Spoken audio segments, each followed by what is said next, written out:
আসসালামু আলাইকুম রহমতুল্লাহ। গতকালকে হবিগঞ্জে জাতীয় নাগরিক পার্টি এনসিপির কেন্দ্রীয় নেতৃবৃন্দের উপরে যে বর্বরোচিত হামলা চালিয়েছে, এটার তীব্র নিন্দার জন্য আমরা এই জায়গায় উপস্থিত হয়েছি। নতুন সরকার আসার 6 মাস হইল। বিগত সময়ে আওয়ামী রেজিমের অধিভুক্ত আমরা ছিলাম, তাদের চরম নির্যাতন নিপীড়নের মধ্য দিয়ে আমরা দিনাতিপাত করেছি। বর্তমান যারা সরকারে আছে তারাও দিনাতিপাত করেছিল বিভিন্ন জুলুম এবং নির্যাতনের মধ্য দিয়ে। তাদেরকে আমরা এই 6 মাসের মধ্যে কি দেখলাম, তারা 6 মাসের মধ্যে আওয়ামী লীগের যে রূপটা ছিল সেই রূপটা ফুটিয়ে তুলতেছে। বিরোধী দলকে দমন এবং পীড়নের যে স্টিম রোলার সেটা চালাচ্ছে। নতুন বাংলাদেশে জুলাই গণঅভ্যুত্থানের পরবর্তী সময়ে আমরা এইরকম বাংলাদেশ কখনো চাই নাই। বিএনপি সরকারের কাছে আমার বিনীত আবেদন থাকবে, আপনারা আপনাদের চরিত্র পরিবর্তন না করতে পারলে বাংলাদেশের জনগণ কিন্তু আপনাদেরকে আসল জায়গায় পাঠায় ইনশাআল্লাহ। আপনারা আপনাদের চরিত্র পরিবর্তন করার চেষ্টা করুন।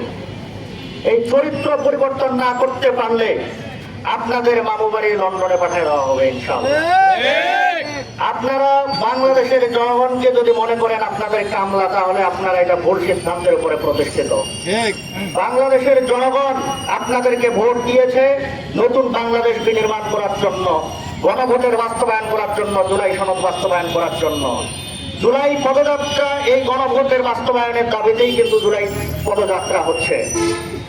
জুলাই সনদ বাস্তবায়নের দাবিতেই এবং জনগণের আশা আকাঙ্ক্ষার পূর্ণ বাস্তবায়ন করার জন্য কিন্তু জুলাই পদযাত্রা হচ্ছে। গতকালকে এই জুলাই পদযাত্রায় আপনারা যে ন্যাক্কারজনক ঘটনা ঘটিয়েছেন, এইটা সাধারণ বাংলাদেশের জনগণ কখনো সুস্থ মস্তিষ্কে মেনে নিতে পারবে না। জুলাই গণঅভ্যুত্থানের শক্তি, জুলাই গণঅভ্যুত্থানের মহানায়ক নাসিরউদ্দিন পাটোয়ারি সার্জিস আলমের উপরে আপনারা লাঠিচার্জ করেছেন। তার ড্রাইভার, তাদের মিডিয়ার ব্যক্তিত্বদেরকে আপনারা চরমভাবে নির্যাতন করেছেন, রড দিয়ে পিটিয়েছেন। আপনাদের উদ্দেশ্য আওয়ামী লীগের উদ্দেশ্যের সাথে মিলে যায়। ক্ষমতাকে দীর্ঘস্থায়ী করার জন্য আপনারা এই চরম নির্যাতন নিপীড়ন যদি বন্ধ না করেন, আপনাদের কি অবস্থা হবে আপনারা চিন্তা ভাবনা করুন। কিছুক্ষণ আগে আমি দেখেছি নাসিরউদ্দিন পাটোয়ারির উপরে পেটুয়া পুলিশ বাহিনী, বিএনপির পেটুয়া পুলিশ বাহিনী হামলা চালিয়েছে, তাকে চরম নির্যাতন এবং নিপীড়ন করেছে। পুলিশ বাহিনীকে স্পষ্ট করে বলতে চাই, পেটুয়া বাহিনীর লেসপেন্সারি যদি করতে চান, আওয়ামী লীগের মতো যদি মনে করেন যে বিএনপিরও আমরা পোষা কুত্তা হিসাবে জনগণের উপরে চরম নির্যাতন চালাবো, তাহলে আপনারা ভুল সিদ্ধান্ত নিচ্ছেন। আপনাদের কি দশা হবে পরবর্তীতে যদি জুলাই গণঅভ্যুত্থান কায়েম হয়, তাহলে অবস্থা কিন্তু খুব খারাপ হবে। পরিবারে ফিরে যেতে পারবেন না। আপনাদেরকে চরম মূল্য দিতে হবে। পেটুয়া পুলিশ লীগের ভূমিকায় আপনারা অবতীর্ণ হবেন না।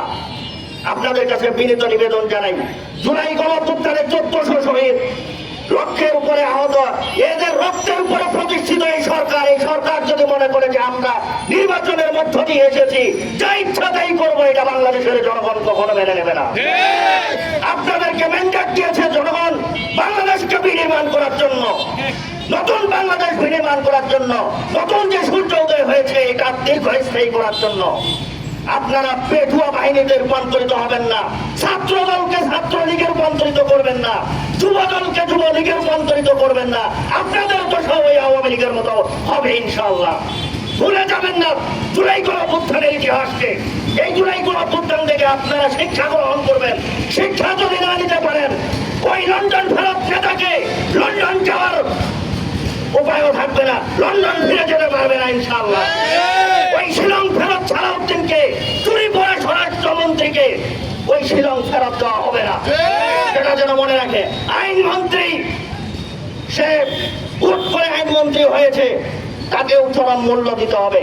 পররাষ্ট্রমন্ত্রী চুরি পড়ে আছে, সে ওই আপনার সীমান্তে ফুসিন এবং সীমান্ত হত্যার ব্যাপারে কোনো কথা বলে না। প্রত্যেকটি বিষয়ে আমাদের এই আন্দোলনের সাথে জড়িত, জুলাই পদযাত্রার সাথে জড়িত।